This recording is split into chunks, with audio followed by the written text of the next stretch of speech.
Hey Shalloners, today I want to talk about something that I get so many questions about, which is what to do if your friends don't like your boyfriend. But before I jump into our topic, I just want to remind everyone that the best way to submit a question to me is on the Instant Go app. My username is ShallonXO, just like it is on social media, and submit via the chat feature, not questions, but chat.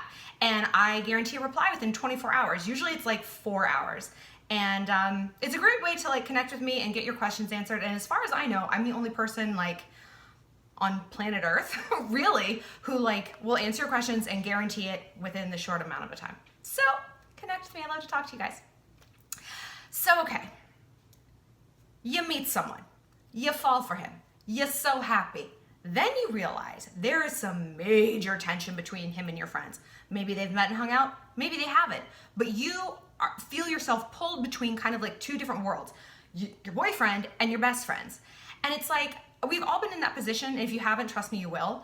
And it feels so unfair because you get so mad. It's like, why can't they just be happy for me? I have heard all manner of these scenarios from both sides. I've heard them from the girlfriend who's like, I don't understand why my best friends are suddenly like so pissy and so jealous and they won't give him a chance and they don't want to hang out and they're so rude to him. And then I hear from the friends who are like, she has completely changed. Like she's a totally different person. She's so snide and condescending to us because we don't have a boyfriend and she does, and she's just become a totally different person. So what do? The first thing you need to sit down and figure out is, do they hate your boyfriend or do they hate you as a girlfriend? Big difference. Because one is situational. It's the dude. They might hate that dude for a whole bunch of reasons. We'll get into that. But maybe they don't like how you act when you're in a relationship. And that's something you have to address because that's kind of not going to get better. And we all see people like that. You know, maybe we're not BFFs with them, but we all see girls who get in a relationship and they're such twats all of a sudden. Just like, oh, you don't have a boyfriend? I do. You ever read Bridget Jones' Diary or see the movie? Smug Marrieds? That doesn't change. Like the smug marrieds were smug girlfriends, you know, like they just get worse and they just get jewelry on their finger and they are unbearable. So you like don't become one of those people. So this is how you figure out which it is. And once we figure it out, I'll tell you how to solve each of these problems. Sit down with these friends you trust and the ones who you think are going to shoot you straight, maybe not the ones who feel the strongest. Say you have a group of 4 girlfriends. Don't go for like your friend who like hates him the most because she might be too keyed up in the situation to like neutrally be able to explain what's going on. Go for someone who like is a little neutral, but like definitely is kind of on the friend side. And like, Megan, tell me. And sit down with 2 things. An open mind, well, 3 things. A notebook, and number 3, the knowledge and the faith that these people love you. You know? Don't go into this thinking they just want to see me unhappy. If you genuinely think that's what your friends' attitude is, the issue is not your boyfriend, the issue is not you in a relationship, the issue is them. The issue is the dynamic between the 2 of you, and you need to get out of this. These are not friends. Friends want the best for you. We all have our own issues, and we all come into relationships seeing things through our own filter with our own complexes. But overall, if you believe your friends aren't out to get you, they're not mean girls, they're not like rooting against you somehow, go into this with an open mind and sit down and take notes. It's really, really hard to process information when you feel kind of like defensive about it. And that's why I like doing videos, because you guys can like watch it again and like see it slowly. And it's why I like interacting with you guys over like a text medium, like emails and the Instant Go app versus like a phone call, because it's hard to process things. And it's also why I'm kind of like straightforward and a little bit like harsh, is because I know not everything is gonna sink in. So I figure like 30% of what I say sinks in. So I really got to make sure those messages are like hitting home, you know, like I got to target my message. So sit down and listen to what they have to say. If it is they don't like him, okay, which I think is like the best case scenario, because you can get rid of a dude. It's a lot harder to change your own inherent behavior if you're like chronically an asshole when you have a boyfriend. That sucks. Let's say they don't like him. People can see things we can't. There's a reason the phrase love is blind exists. It's because you are just like hypnotized, dickmatized, if you will, by guys. And it's like you lose yourself, and it happens so easily and so quickly. And it's almost embarrassing. It's not almost embarrassing, it's incredibly embarrassing to acknowledge. It's like, oh, have completely obliterated that moral boundary I had, or I let him walk all over me, or whatever it might be. Sit down and listen to your friends. You might have to read between the lines.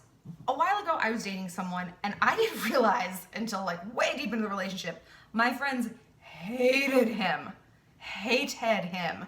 And they were like, they were never like, we fucking hate him. Because like, I'm an adult, we're all adults, we can do whatever we want.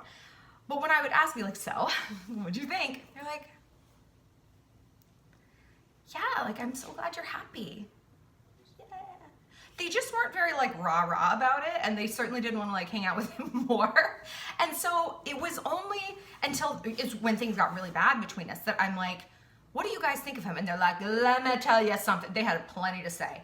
And I was like, why didn't you guys tell me this so much, like months ago? And they're like, well, you were happy, you know? But I think we as friends have an obligation to our other friends to be open. If we see someone with somebody who is wasting our time, hurting us, being duplicitous and like lying, cheating, doing all manner of things, we all need to know. So listen to what your friends say, even if you don't believe it in the moment, even if you think this is wrong, they are jealous, whatever it is, write these things down or have your friend write them down, just bullet points. And then let those kind of sink in. Take a few days away from your boyfriend. Don't tell him that you sat down and had this conversation. Do not. First of all, let's say, okay, maybe they are jealous and all this stuff is complete horseshit. That's going to be hurtful for him to hear. It's like, oh, your friends hate me. Okay, great. I'm glad you've all been having like powwows about it. But if they're even a little bit right, what do I always say? The devil doesn't just let you walk out of hell. Fuckboy's going to do pretty much whatever he needs to hold on to you. Men are manipulative. Women are manipulative. People just are. And they do, it's unconscious. You know, no one has like a big whiteboard in their basement like, manipulation 101 today. Like, it's unconscious. They want to hold on to things and they just find a way to get what they want and to hold on to you. So they're going to try to divide you from your friends further. This is how abusive relationships start. This is like the first thing that happens in an abusive relationship, isolation.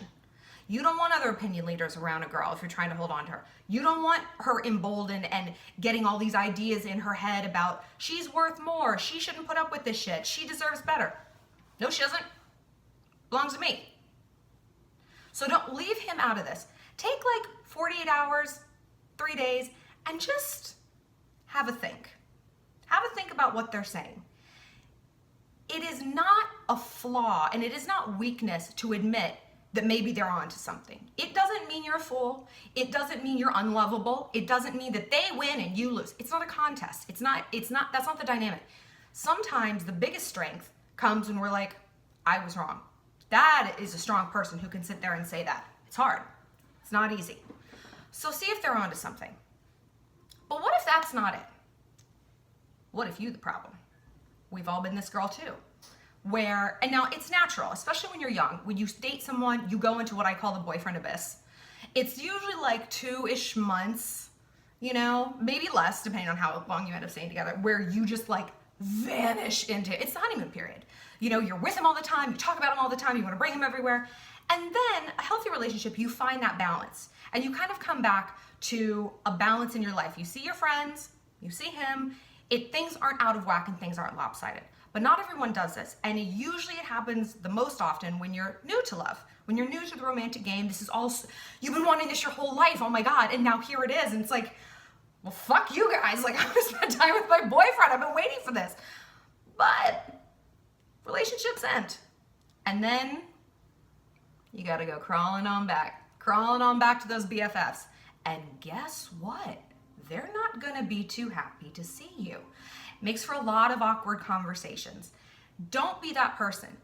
No boyfriend should cost you all your friends. No relationship should require that much work. It honestly shouldn't. Relationships, when they're good, they're easy. He's gonna want you to spend time with your friends. He's gonna want time with his own friends. You guys, it's healthy to have some time apart. And usually when people don't like how their friend acts in a relationship, it's usually a time thing. It's like, we never see her. She can only hang out when he's at soccer practice. She wants to fucking bring him everywhere to our dates and the things that we used to do and try to involve him. You need to keep church and state separate. You have to have a division in these things for your health, for your boyfriend's health, for your relationship's health, and for your friendship's health. Your life should be able to hold all of these things at once. You, friends, him. And these are three distinct things. You and him are not one thing. You and him must always remain two different things. Your relationship is one thing, but relationship is made up of two individual people. Another thing people hate about someone in a relationship is attitude. I know it's tempting to be a smug married and be like, oh, sweetie, it'll happen for you one day. Bitch, guess what? You know what's gonna happen for you one day? He's gonna dump you. And suddenly you're gonna be single again. And nobody's gonna wanna talk to you because of how you acted when you were in a relationship. Again, having a boyfriend should not come at the expense of your friends. And if you being in a relationship brings this sort of spitefulness out in you, that's not good. You can be happy without tearing someone else down. And if you can't, that's something you need to address on your own. If you only want to hang out with your friends and talk about your relationship to like rub it into them, that's not good. And like you're kind of deserving maybe your friends to ditch you. But this comes from a place of like deep insecurity and the belief that there's not enough to go around. That either I am happy or they are happy, but we can't both be happy. We can't all be queens together. Yes, we can. There's plenty of thrones. Promise. So, I hope this has been a little bit illuminating.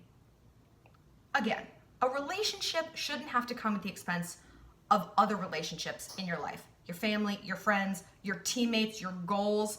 If people can't coexist, there's a reason, and it's either the guy or it's you.